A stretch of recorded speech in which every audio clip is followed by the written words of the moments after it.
तो आप सभी का बहुत बहुत स्वागत है। विधानसभा चुनाव छत्तीसगढ़ में किसकी सरकार बनने जा रही है, किस पार्टी को कितनी सीटें मिलेंगी। तो यहाँ पर छत्तीसगढ़ का आया सबसे ताज़ा ओपिनियन पोल और इस पोल के अंदर जानेंगे कि किस पार्टी की सरकार बनेगी, किस पार्टी को कितनी सीटें मिलेंगी। तो आपको क्या लगता है, आप कमेंट करके ज़रूर बताइए कि किस पार्टी की सरकार बन रही है। और इस वीडियो को लाइक करें, शेयर करें, चैनल को सब्सक्राइब करें। तो छत्तीसगढ़ में 90 सीटें हैं, जो भी 46 सीटें जीतेगा उसकी बन जाएगी सरकार। तो आइए जानते हैं किस जिला में किस पार्टी को कितनी सीटें मिलेंगी।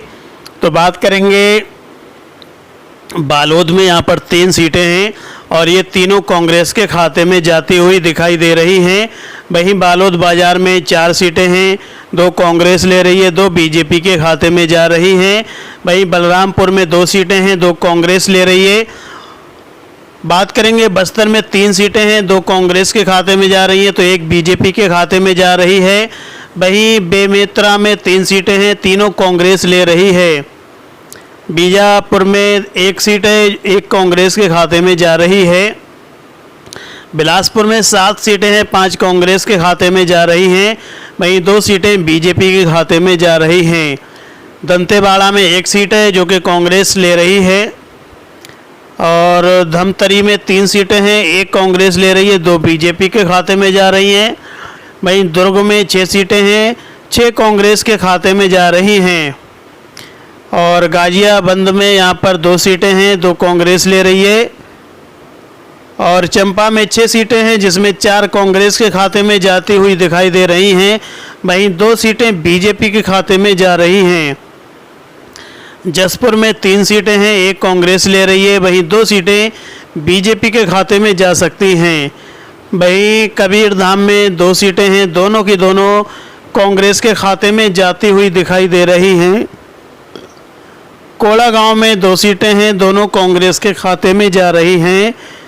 वहीं कोबरा में 4 सीटें हैं, 2 कांग्रेस ले रही है, 2 अन्य के खाते में जा रही हैं।